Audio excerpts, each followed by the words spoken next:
الحمد لله رب العالمين،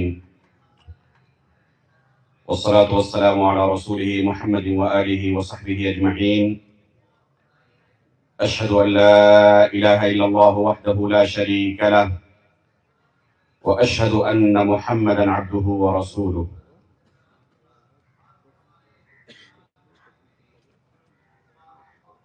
انتہائی قابل قدر صدر مجلس،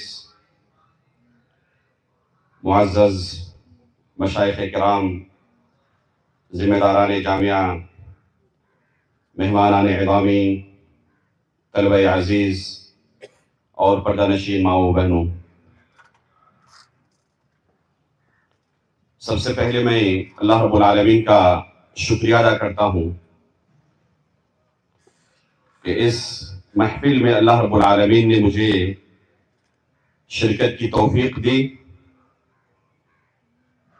جماعت کے ایک سب سے قدیم ادارے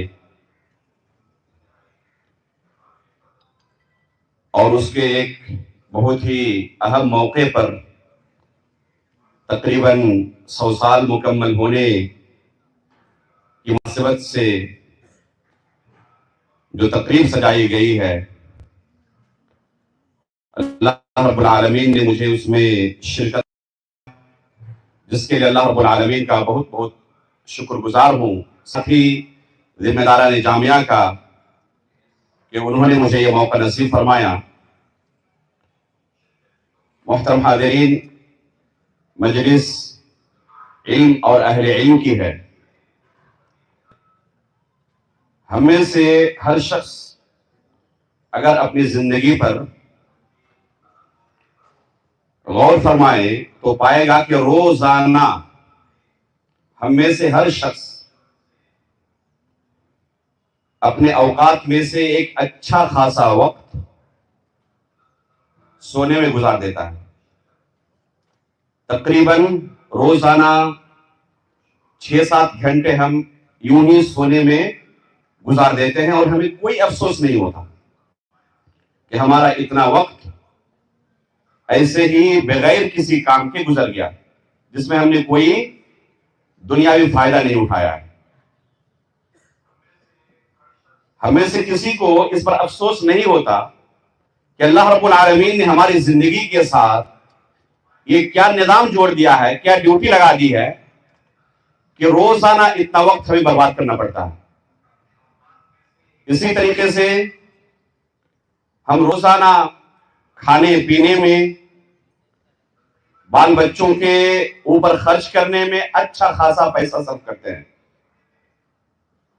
مال و زر کمانے میں اچھی خاصی قوت صرف کرتے ہیں، اور اس پر ہمیں افسوس نہیں ہوتا. بلکہ اللہ رب العالمین نے اگر کسی کو مال و دولت سے نوازا ہے تو اس کی کوشش ہوتی ہے کہ اچھے سے اچھا کھانا کھائے. اسے اس پر افسوس نہیں ہوتا کہ اللہ رب العالمین نے ہماری زندگی کے اندر کیا چیز جوڑ دی ہے کہ روزانہ ہمیں اس کام کے لیے اتنا پیسہ خرچ کرنا پڑتا ہے. حالانکہ اگر حقیقت میں دیکھا جائے تو یہ ہماری زندگی کا اصل مقصد نہیں ہے. اللہ رب العالمین نے اس کام کے لیے ہمیں پیدا نہیں کیا ہے. اللہ رب العالمین نے ہمیں کس کام کے لیے پیدا کیا ہے واضح اور صریح الفاظ میں قرآن کریم کے اندر اسے بیان کر دیا ہے. وَمَا خَلَقْتُ الْجِنَّ وَالْإِنسَ إِلَّا لِيَعْبُدُونَ، کہ ہم نے جنوں اور انسانوں کو اپنی عبادت کے لیے پیدا کیا ہے. اس کے برعکس دیکھیں، اگر اللہ کی عبادت کے لیے ہمیں کچھ وقت صرف کرنا پڑے، اگر ہم سے کہا جائے کہ روزانہ اپنی زندگی میں سے 1 گھنٹہ، 1.5 گھنٹہ، 2 گھنٹہ آپ اہل علم کی مجلس میں آئے، بیٹھے اور دین کے تعلق سے علم حاصل کریں. اگر کچھ لوگ آ بھی گئے تو ان کے دل میں یہ احساس ہوتا ہے کہ ہم نے کوئی احسان کر دیا، ہم نے اپنی زندگی میں سے ایک اچھا خاصا وقت یہاں پر لگا دیا. حالانکہ روزانہ وہ 6-7 گھنٹے سونے میں گزار دیتا ہے، اسے افسوس نہیں ہوتا. اگر علم حاصل کرنے کے لیے یا اہل علم پر خرچ کرنے کے لیے اللہ نے اسے توفیق دی ہے تو اسے احسان سمجھتا ہے. یا پھر بسا اوقات اگر کوئی راضی بھی ہوتا ہے تو اسے تکلیف بھی ہوتی ہے کہ اتنا اچھا خاصا میرا پیسہ اس علم کو حاصل کرنے کے لیے یا اہل علم کی خدمت کے لیے میں نے صرف کر دیا. حالانکہ حقیقت میں اگر دیکھا جائے تو یہ وقت جو اس نے صرف کیا ہے، یہ پیسہ جو اس نے صرف کیا ہے، یہ اصل مقصد میں صرف ہوا. اللہ رب العالمین نے اسی کام کے لیے اسے پیدا کیا کہ اللہ رب العالمین کی عبادت میں اپنی زندگی گزارے. اس عبادت کو کما حقہ انجام دینے کے لیے بہت ساری چیزوں کی ضرورت ہے. ان میں سے سب سے اہم چیز جس کی ضرورت ہے وہ علم ہے. بغیر علم کے اللہ رب العالمین کی کما حقہ کوئی عبادت نہیں کر سکتا. اللہ کے رسول صلی اللہ علیہ وسلم پر پہلی وحی نازل ہوئی اقرأ بسم ربک الذی خلق علم الانسان بالقلم. اللہ کے رسول صلی اللہ علیہ وسلم کو اللہ رب العالمین نے جبریل علیہ السلام کے ذریعے تقریباً 23 سال تک اس دین کی تعلیم دی. علمہ شدید القویٰ ذو مرۃ فاستویٰ. اللہ کے رسول صلی اللہ علیہ وسلم نے اپنے صحابہ کو اس دین کی تعلیم دی. اللہ رب العالمین نے نبی صلی اللہ علیہ وسلم کا وظیفہ اور آپ کی ڈیوٹی بیان کرتے ہوئے کیا کہا ہے؟ وَالَّذِي بَعَثَ فِي الْأُمِّيِّينَ رَسُولًا مِّنْهُمْ يَتْلُو عَلَيْهِمْ آيَاتِهِ وَيُزَكِّيهِمْ وَيُعَلِّمُهُمُ الْكِتَابَ وَالْحِكْمَةَ. اللہ کے رسول صلی اللہ علیہ وسلم لوگوں کے لیے معلم بنا کر آئے تھے، معلم بنا کر بھیجے گئے تھے. اللہ کے رسول صلی اللہ علیہ وسلم نے لوگوں کو کتاب اللہ کی تعلیم دی، سنت کی تعلیم دی، کیسے اللہ رب العالمین کی عبادت کرنی ہے جس مقصد کے لیے تمہیں پیدا کیا گیا ہے. اللہ کے رسول صلی اللہ علیہ وسلم کے صحابہ اللہ کے رسول صلی اللہ علیہ وسلم سے اس دین کو سیکھتے رہے، کیونکہ بغیر سیکھے ہوئے، بغیر علم حاصل کیے ہوئے اس دین پر عمل کرنا ممکن نہیں ہے. اللہ کے رسول صلی اللہ علیہ وسلم اس طلب علم کا منہج سکھاتے ہوئے اپنے صحابہ کو کیا کہتے ہیں؟ تسمعون ویسمع منکم ویسمع ممن یسمع منکم. تم مجھ سے سیکھتے ہو، مجھ سے علم حاصل کرتے ہو، پھر تم آئندہ کل مدرس بنو گے، تم سے اگلی نسل علم حاصل کرے گی اور پھر وہ دوسروں کو یہ علم پہنچائیں گے. یہ حدیث اس بات کی دلیل ہے کہ یہ علم استاد سے سیکھا جاتا ہے. علمہ شدید القویٰ یعلمہم الکتاب والحکمہ. اللہ رب العالمین نے قرآن کریم کے اندر بیان کیا تعلیم کی ضرورت ہے. بغیر معلم کے اس علم کو سیکھنا ممکن نہیں ہے. اگر بغیر معلم کے ذاتی مطالعے سے کتاب پڑھ کر کوئی یہ دین سیکھ سکتا تو اللہ رب العالمین صرف کتاب نازل کر دیتے، کہہ دیتے کہ تم اس کتاب سے خود مطالعہ کر کے دین کو سیکھ لو اور اس پر عمل کرو. لیکن نہیں، اللہ رب العالمین نے نبی صلی اللہ علیہ وسلم کو کتاب نازل کرنے کے ساتھ ساتھ معلم بنا کر بھیجا. 23 سال تک آپ کو دین کی تعلیم دی اور رسول اللہ صلی اللہ علیہ وسلم نے اپنے صحابہ کو اپنی زندگی بھر اس دین کی تعلیم دی کہ کیسے تم اللہ رب العالمین کی عبادت کرو گے. اسی لیے صحابہ اکرام یہ جو اللہ کے رسول سے علم سیکھ رہے تھے، یہ حقیقت میں اللہ رب العالمین کی عبادت کیسے کرنی ہے یہ طریقہ سیکھ رہے تھے. یہ طلب علم حقیقت میں اللہ رب العالمین کی عبادت ہے. اسی وجہ سے صحابہ اکرام کی آپ زندگی پڑھیں، پائیں گے کہ بہت سارے صحابہ دنیاوی کاموں میں مشغول رہنے کی وجہ سے اگر کسی مجلس میں حاضر نہ ہو پاتے تو دوسرے صحابہ اکرام کے پاس جاتے اور اللہ کے رسول سے انہوں نے جو چیزیں سنی ہیں، سیکھی ہیں، ان سے سیکھنے کی کوشش کرتے. عمر فاروق رضی اللہ تعالیٰ عنہ کی سیرت پڑھے. اپنے ایک پڑوسی کے ساتھ انہوں نے باری مقرر کر لی تھی. ایک دن آپ اللہ کے رسول کے ساتھ رہیں، جو کچھ اللہ کے رسول بیان کرے سیکھیں، مجھے سنا دیں. میں دوسرے دن اللہ کے رسول کے ساتھ رہوں گا، آپ گھر بار دیکھیں، میں جو کچھ سنوں گا آپ کو سکھا دوں گا. ان کے زمانے میں یہ آلات موجود نہیں تھی، یہ ٹیکنالوجی موجود نہیں تھی، لیکن جو وسائل ان کے زمانے میں موجود تھے انہوں نے ان وسائل کا بھرپور استعمال کیا. آج طلبہ علم سے آپ یہ شکایت سنیں گے کہ ہمارے پاس وسائل کی کمی ہے، اس وجہ سے ہم پڑھ نہیں پائے. میرے بھائیو، حقیقت میں اگر سلف صالحین کی زندگی آپ دیکھیں تو یہ بہانہ بنانا آپ چھوڑ دیں گے. اللہ رب العالمین نے جو نعمتیں ہمیں عطا کی ہیں ہم سوچ نہیں سکتے. صحابہ اکرام، تابعین، تابعین تابعین کے زمانے میں کس طریقے سے انہوں نے علم حاصل کیا تھا. اگر ہمیں اس طریقے سے علم حاصل کرنا پڑتا تو شاید کہ ہم اس راستے کو بدل لیتے اور ہم جاہل ہی رہ جاتے. صحابہ اکرام کی زندگی آپ پڑھیں، انہوں نے اپنی زندگی اس علم کو سیکھنے کے لیے قربان کر دی تھی، کیونکہ وہ صرف علم نہیں سیکھ رہے تھے، ان کے دلوں کے اندر یہ جذبہ تھا کہ ہم دین سیکھ رہے ہیں اور بغیر سیکھے ہوئے اس دین پر عمل کرنا ممکن نہیں. جب یہ جذبہ ایک طالب علم کے دل میں پیدا ہو جائے گا کہ میں دین سیکھ رہا ہوں، یہ عبادت ہے، تو اس کے لیے پھر اس طلب علم کے راستے میں ہر طرح کی مصیبت ہیچ نظر آئے گی، کوئی اس کو پریشانی نہیں ہوگی اس مصیبت کو قبول کرنے میں. ابھی آپ نے شیخ محترم سے سنا اندلس کے ایک طالب علم کا واقعہ جسے انہوں نے اشارے میں کہا. آپ جانتے ہیں اندلس کہاں ہے؟ یہ اندلس یہ مغرب کے اندر ہے، دنیا کے ایک کونے میں، اور اسی کے بالمقابل مشرق میں دنیا کے دوسرے سرے پر بغداد ہے. ایک سرے پر اندلس ہے اور دوسرے سرے پر بغداد ہے. ایک عالم دین وہاں پر موجود تھے ایک زمانے میں، اور دوسرے عالم دین اسی زمانے میں بغداد میں موجود تھے. ایک کو حافظ المشرق کہا جاتا تھا، ایک کو حافظ المغرب کہا جاتا تھا. حافظ المشرق کون ہے؟ خطیب بغدادی رحمہ اللہ. اور حافظ المغرب علامہ ابن عبد البر رحمہ اللہ. اتفاق دیکھیں دونوں کی وفات ایک ہی سال میں ہوتی ہے، 463 ہجری میں. دونوں کی کتاب پڑھیں، ایسا محسوس ہوگا کہ ساتھ میں بیٹھ کر شاید انہوں نے یہ کتاب لکھی ہو. بالکل یکسانیت پائیں گے آپ، خصوصاً خطیب بغدادی رحمہ اللہ کی کتاب شرف اصحاب الحدیث اور علامہ ابن عبد البر رحمہ اللہ کی کتاب جامع بیان العلم و فضلہ پڑھیں، ایسا محسوس ہوگا کہ ساتھ میں بیٹھ کر گویا کہ ان دونوں نے یہ کتاب لکھی ہو. حالانکہ علماء فرماتے ہیں کہ ان دونوں کی آپس میں کبھی ملاقات نہیں ہوئی تھی. ایک مشرق میں تھے، دوسرے مغرب میں تھے.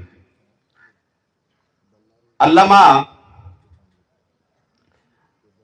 ذہبی رحمہ اللہ نے سیر و اعلام النبلاء کے اندر ایک واقعہ بیان کیا ہے جو آج کے طلباء کے لیے اس واقعے کے اندر بہت ہی زیادہ نصیحت کی چیزیں موجود ہیں اور آج کے طلباء کے لیے ایک مشعل راہ واقعہ ہو سکتا ہے.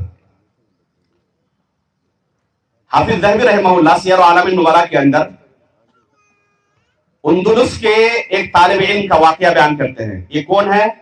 بقی بن مخلد رحمہ اللہ، جن کے بارے میں کہا جاتا ہے کہ سب سے طویل مسند حدیث کی کتابوں میں سب سے طویل کتاب انہوں نے لکھی تھی. تقریباً 100 جلدوں کی کتاب تھی جس میں انہوں نے اللہ کے رسول صلی اللہ علیہ وسلم کی احادیث کو جمع کیا تھا.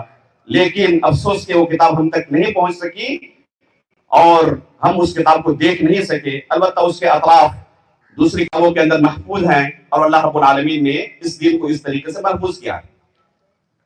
وہاں سے اندلس سے وہ سفر کر کے دنیا کے دوسرے سرے بغداد تک آتے ہیں. تقریباً 8000 کلومیٹر کا شاید فاصلہ ہوگا. بغداد پہنچنے کے بعد پتا چلتا ہے کہ امام احمد بن حنبل رحمہ اللہ جن کے پاس علم حاصل کرنے کے لیے انہوں نے اتنی مشقت برداشت کی، امام احمد بن حنبل رحمہ اللہ پر پابندی لگی ہوئی ہے، ابھی درس و تدریس کے لیے وہ مسند پر نہیں بیٹھ سکتے. کہتے ہیں جب میں نے خبر سنی کئی بار بے ہوش ہو کر گر پڑا. ہوش آتا پھر یہ خبر میرے ذہن میں آتی کہ امام احمد بن حنبل رحمہ اللہ سے علم حاصل کرنے کے لیے میں نے اتنا سفر طے کیا ہے، اتنی مشقت برداشت کی ہے، لیکن محروم ہو جاؤں گا. جو اصل مقصد تھا اس سفر کا وہ مقصد میرا فوت ہو چکا ہے. پھر بے ہوش ہو جاتے. یہاں تک کہ لوگوں سے پوچھا امام احمد بن حنبل رحمہ اللہ کا گھر کہاں ہے؟ لوگوں نے بیان کیا کہ یہ فلاں گھر ان کا ہے.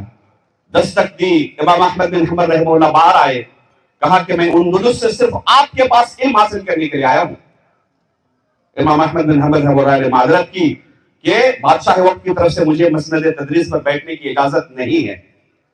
انہوں نے ایک حل ان کے سامنے پیش کیا کہ روزانہ آپ کے دروازے پر میں آؤں گا فقیر کے بھیس میں اور آپ سے کچھ طلب کروں گا، میرے ہاتھ میں آپ کچھ رکھ دیں گویا کہ آپ فقیر کو بھیک دے رہے ہیں، اور اسی دوران ایک دو حدیث سنا دیا کریں.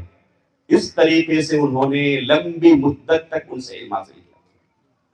یہاں تک کہ تقریباً 300 حدیثیں ان کے پاس امام احمد بن حنبل رحمہ اللہ سے ہو گئی. آج کسی طالب کو اگر کہا جائے کہ علم حاصل کرنے کے لیے آپ کو اتنی لمبی مسافت طے کرنی ہے، شاید ہی کہ کوئی تیار ہو. آج اگر جو ہمارے اس زمانے میں سب سے سست رفتار سواری ہے رکشے کی سواری، اس زمانے کی سب سے تیز رفتار سواری سے بھی یہ تیز سواری ہے. حالانکہ اس زمانے میں بہت سارے محدثین کے پاس سواری بھی نہیں ہوتی تھی، ان کو پیدل سفر کرنا پڑتا تھا. امام ابو حاتم الرازی رحمہ اللہ کا قصہ پڑھے، خود اپنے بارے میں فرماتے ہیں کہ 20 سال کی عمر ہونے سے پہلے تقریباً 8000 کلومیٹر میں پیدل سفر کر چکا تھا. اس کے بعد میں نے گرنا ہی چھوڑ دیا. مکہ سے مدینے کی مسافت آج کی تاریخ میں بھی راستے ہموار ہو جانے کے باوجود تقریباً 550 کلومیٹر ہے. کہتے ہیں مکہ سے مدینے تک کتنی بار میں نے پیدل سفر کیا ہے، میں اب تعداد بھی بھول چکا ہوں. تو آج اگر کسی طالب علم کو اس طرح سفر کرنا پڑے طلب علم کے لیے، اور ہاتھ کھڑے کر لیں گے. لیکن ہمارے سلف صالحین کی زندگی پڑھیں، اس طرح کے واقعات ایک دو نہیں بے شمار ہیں. آج اگر مدرسے میں کھانا ٹھیک نہ ملے یا کسی دن کھانا نہ ملے، پتا چلے گا کہ کچھ دنوں کے بعد اگر یہ حالت جاری رہی تو بہت سارے طلبہ مدرسہ چھوڑ کر جا چکے ہیں. آپ سلف صالحین کی سیرت پڑھیں کہ کیسے انہوں نے علم حاصل کیا. امام ابو حاتم الرازی رحمہ اللہ کے فرزند ابن ابی حاتم رحمہ اللہ اپنا قصہ بیان کرتے ہیں. حافظ ذہبی رحمہ اللہ نے تذکرۃ الحفاظ کے اندر یہ واقعہ نقل کیا ہے. کہتے ہیں کہ مصر کے اندر میں اور میرے کچھ ساتھی تھے جو علم حاصل کرنے کے لیے گئے ہوئے تھے. ہم دن بھر اساتذہ کے دروازے پر حاضری دینے کے لیے بھاگتے رہتے تھے. ایک استاد کے پاس جیسے ہی درس ختم ہوا، دوسرے استاد کے پاس درس کا وقت شروع ہو گیا، پھر وہاں سے بھاگے دوسرے استاد کے پاس پہنچے، پھر وہاں سے تیسرے استاد کے پاس. اس طرح دن بھر ہم بھاگتے رہتے تھے. دن بھر یہی ہمارا کام تھا، ایک استاد سے دوسرے استاد کے پاس، پھر وہاں سے تیسرے، پھر وہاں سے چوتھے استاد کے پاس. یہی ہمارا مشغلہ تھا، کوئی دوسرا کام نہیں تھا. یہاں تک کہ ایک دن ایک استاد کے پاس پہنچے، انہوں نے معذرت کر لی کہ آج میں درس نہیں دے سکتا، بیمار ہوں. ہم ساتھیوں نے کہا ایک زمانہ ہو چکا ہے اس طرح سوکھا کھانا کھاتے ہوئے، تو چلو آج کچھ بنا کر کھاتے ہیں. راستے میں ہم نے ایک مچھلی خرید لی کہ آج اس مچھلی کو بنا کر کھائیں گے. ایک زمانے کے بعد یہ موقع ملا ہے کچھ کھانے کا. جب اپنے سکن اپنی رہائش گاہ پہنچے، دیکھا کہ دوسرے استاد کے پاس حاضر ہونے کا وقت ہو چکا ہے. ہم نے مچھلی وہیں رکھ دی، پھر اس استاد کے پاس چلے گئے. اور پھر اگلے دن جو اپنا پرانا شیڈول تھا، جدول تھا، پھر اس میں مشغول ہو گئے. یہاں تک کہ وہ مچھلی اسی طرح رکھی ہوئی رہ گئی. یہاں تک کہ تیسرے دن ہم نے کہا کہ اگر اسی طرح رہ جائے تو سڑ جائے گی. یہاں تک کہ ہم نے اسے کچا ہی کھا لیا. محترم حاضرین، ان واقعات کو بیان کرنے کا مقصد یہ ہے کہ آج اللہ رب العالمین نے ہمیں جن نعمتوں سے نوازا ہے، ہم سوچ نہیں سکتے تھے کہ سلف صالحین کے زمانے میں نعمتیں ہو سکتی. وہ سوچ نہیں سکتے تھے. اس کے باوجود ان چیزوں کی وجہ سے طلب علم کے راستے میں ان کے لیے کوئی رکاوٹ نہیں ہوئی. جو وسائل موجود تھے ان وسائل کا بھرپور استعمال کیا. ریکارڈنگ کے آلات نہیں تھے، اپنے ساتھیوں کے ساتھ باری متعین کر لی. لکھنے کے لیے کاغذات نہیں تھے، درخت کے چھالوں پر لکھا کرتے تھے، پتھروں پر لکھا کرتے تھے، ہڈیوں پر لکھا کرتے تھے، چمڑوں پر لکھا کرتے تھے. خود مسجد نبوی کے بغل میں جو قرآن کریم میوزیم تھا، اس میں ہم نے دیکھا ہے اپنی آنکھوں سے ہرن کے چمڑے پر لکھے ہوئے قرآن کریم کو. تو جو وسائل موجود تھے ان کے زمانے میں، ان وسائل کا بھرپور استعمال کیا اور اس طریقے سے انہوں نے یہ علم حاصل کیا اور ہم تک یہ علم انہوں نے پہنچایا ہے. تب یہ شریعت اس صورت میں ہم تک پہنچی ہے. اللہ رب العالمین نے آپ کا اور ہمارا انتخاب کیا ہے اس علم کو حاصل کرنے کے لیے. آپ بڑے خوش نصیب ہیں، اللہ رب العالمین کے چنندہ بندوں میں سے ہیں. ان بے شمار لوگوں میں سے اللہ رب العالمین نے آپ کا انتخاب کیا اس شریعت کے وارث کے طور پر. ثم اورثنا الكتاب الذين اصطفينا من عبادنا. اصطفينا من عبادنا. اللہ رب العالمین نے کہا کہ ہم نے چن لیا ہے ان لوگوں کو اپنے بندوں میں سے. آپ اللہ کے چنندہ بندے ہیں. العلماء ورثۃ الانبیاء. یہ علماء انبیاء کے وارث ہیں. تو جہاں یہ فضیلت ہے وہاں ذمہ داری بھی ہے. صرف فضیلت نہیں رکھی اللہ رب العالمین نے، اس کے ساتھ ذمہ داری بھی عائد کی ہے کہ اس شریعت کو کما جس طریقے سے اللہ رب العالمین نے نازل کیا تھا اسی طریقے سے اگلی نسل تک پہنچا دیں. جس طریقے سے سلف صالحین نے، صحابہ اکرام نے تابعین تک پہنچایا، تابعین نے تبع تابعین تک پہنچایا، اسی طرح ہمارے اوپر بھی ذمہ داری ہے اگلی نسل تک اس شریعت کو کما حقہ پہنچانے کا. اور یہ اس وقت ہو سکتا ہے جب خود ہم اس شریعت کو اچھی طریقے سے سیکھیں. اس لیے اس شریعت کو سیکھنے کے اصول و ضوابط میں سے یہ ہے کہ ہم صرف انہی سے یہ علم حاصل کریں جن کے پاس سلف صالحین کے منہج پر علم سکھانے کا ہنر موجود ہے. ہنر بھی موجود ہونا چاہیے، علم بھی ہونا چاہیے، اور سلف صالحین کے منہج پر چلنے والا بھی ہونا چاہیے. آپ امام مسلم رحمہ اللہ کا مقدمہ پڑھیں، واضح طور پر آپ کو یہ چیز نظر آئے گی کہ آپ ہر ایک سے علم نہیں لے سکتے. ہر کوئی جو آپ کے سامنے استاد بن کر، معلم بن کر، داعی، مرشد، مبلغ بن کر کھڑا ہوتا ہے، ضروری نہیں کہ جو آپ کو سکھانے کے لیے آپ اس سے سیکھنے کے لیے تیار رہیں، نہیں، بلکہ اچھی طرح چیک کرنے کی ضرورت ہے حقیقت میں وہ ہمیں اللہ رب العالمین کا ہی دین سکھا رہا ہے یا اس کے اندر کچھ اپنی طرف سے ملاوٹ بھی کر رہا ہے. ان ھذا العلم دین فانظروا عمن تاخذون دینکم. ابن سیرین رحمہ اللہ کہا کرتے تھے کہ یہ جو دین ہے، یہ علم جو ہے یہ دین ہے. ابھی ہم نے شروع میں کہا کہ یہ علم کیا ہے؟ یہ دین سیکھنا ہے. اس لیے اچھی طرح دیکھ لے کہ یہ دین آپ کن سے سیکھ رہے ہیں. اس دین کے بارے میں آپ کو قبر کے اندر سوال کیا جائے گا، وما دینک، تمہارا دین کیا تھا؟ اگر استاد غلط منہج والا ہوا تو اپنی ملاوٹ والا دین، ملاوٹ والی شریعت آپ کو سکھائے گا اور یہی آپ کا دین بن جائے گا، آپ کی شریعت بن جائے گی. قبر کے اندر آپ کو پوچھا جائے گا وما دینک، جس پر آپ نے زندگی گزاری اس دین کو پیش کریں گے. اللہ کے رسول صلی اللہ علیہ وسلم کے لائے ہوئے دین سے اسے میچ کیا جائے گا. جب دونوں کے درمیان کوئی میچنگ نہیں ہوگی رد کر دیا جائے گا.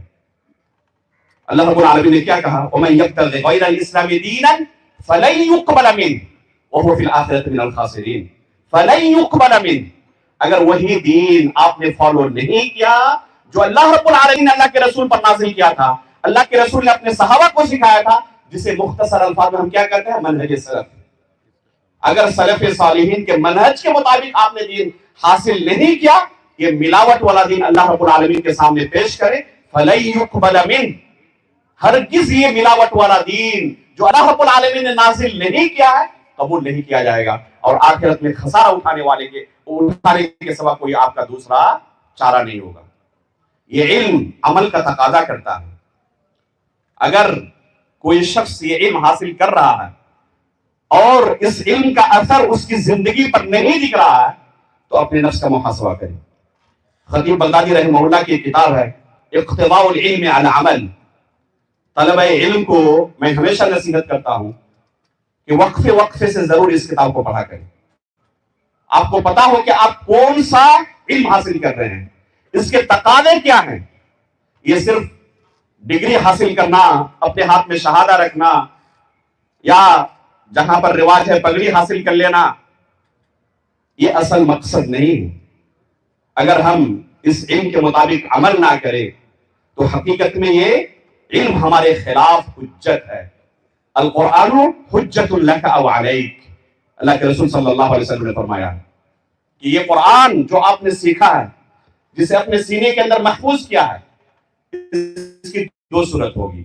یا تو یہ آپ کے لیے قیامت کے دن حجت بنے گا یا آپ کے خلاف حجت بنے گا. اگر اس قرآن کے مطابق، اس دین کے مطابق، اس علم کے مطابق عمل نہ کریں تو پھر معاملہ بڑا سنگین ہے. اسی طریقے سے اس علم کا تقاضا یہ ہے کہ جو نے سیکھا ہے، ایک لمبی مدت اساتذہ کے سامنے رہ کر آپ نے گزاری ہے، آپ کے اوپر اب ذمہ داری بنتی ہے کہ اس علم سے دوسروں کو روشناس کرائیں، یہ علم دوسروں تک پہنچائیں. یہ علم صرف سیکھنا اور خود اپنے حد تک اسے محدود رکھ لینا یہ مقصد نہیں اس علم کے حاصل کرنے کا، بلکہ اس علم کے حاصل کرنے کا ایک اہم مقصد یہ ہے کہ خود اپنے نفس سے ہم جہالت کو دور کریں گے، دوسروں سے بھی جہالت کو دور کریں گے، خود اس پر عمل کریں گے. اسی طریقے سے اس علم کی حفاظت بھی سلف صالحین کے منہج میں سے ایک اہم منہج. آپ نے جو علم حاصل کیا ہے ہو سکتا ہے کہ یہ فارغین بہت سارے دوسرے میدانوں میں لگ جائیں. ضروری نہیں ہے کہ جنہوں نے مدد